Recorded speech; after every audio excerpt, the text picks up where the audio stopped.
NBA forward Kawhi Leonard to the Raptors for Brandon Ingram, Grady Dick, and a number of draft picks that include unprotected first-rounders in 2031 and 2033. Kawhi makes his return to the Six after leading the Raptors to the organization's first title in 2019.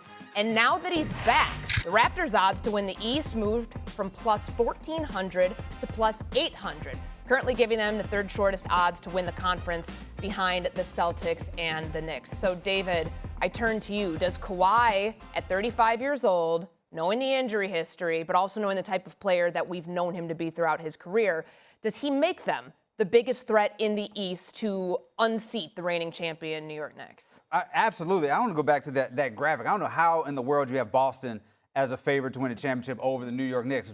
I'm assuming that they think that Jaylen Brown, Jason Tatum would even steal. That's utter disrespect to the New York Knicks. I don't know if Vinny put those odds together himself or what. But, like, when I'm looking at what's going on in the Eastern Conference and the way that some of these other teams have digressed a little bit, and the way that Toronto has just replaced Brandon Ingram, who is not a bad player, with the guy who fits right there and will fill all the holes that Toronto has. Yes, they are absolutely the biggest threat to the New York Knicks. They are the second best team in the Eastern Conference as of today. Of course, people can make different moves, don't even know where LeBron is going. But right now, when you talk about Toronto and their deficiencies, right, they could not score late in the shot clock. Kawhi Leonard's top 10 in scoring when 6 seconds left in the shot clock. Clutch scoring, Kawhi Leonard can do all of that. And then defense, they were already a top-level defense, and you are adding him to a great defense. They are going to cause problems on both ends. I think this is a top 10 offense and a top 5 defense. And when you are that in the Eastern Conference, you can beat anybody. Yeah.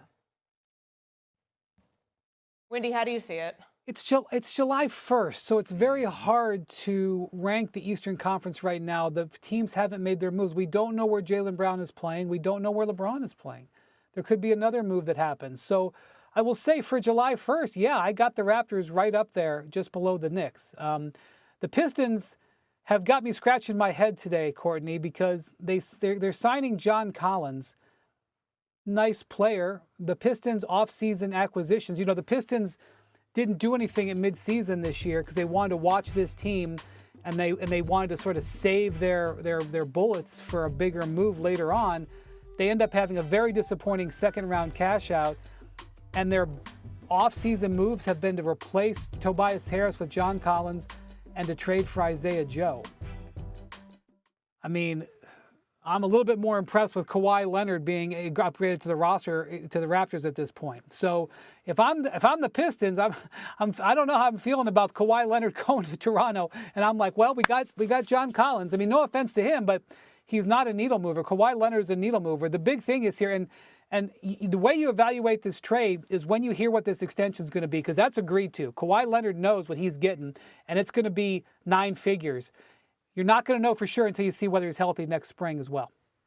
Yeah, flexibility in Detroit only works if you actually do something with it. I am a little flummoxed right now with Detroit and what they've done through a 60-win season. They've traded out Isaiah Stewart. Jalen Duren is taking meetings. Who knows what that's going to happen? He's a restricted free agent. Of course, they're going to match their offers. But to Kawhi Leonard, you slot him into Scotty Barnes, R.J. Barrett, Jakob Poeltl. Like, you have those players who have the sweat equity of playing together most recently.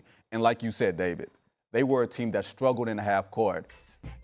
Kawhi Leonard is one of those guys, 50, 40, 90. He doesn't turn the ball over. He makes his free throws. He takes good, smart shots. There's nobody better, honestly, maybe Jalen Brunson in the Eastern Conference, whose hands you want the ball in the last 5 seconds of the shot clock. They are a legitimate threat in the Eastern Conference, and they make themselves a home for future transactions both this summer and at the trade deadline because you have that guy locked up. Yeah, and we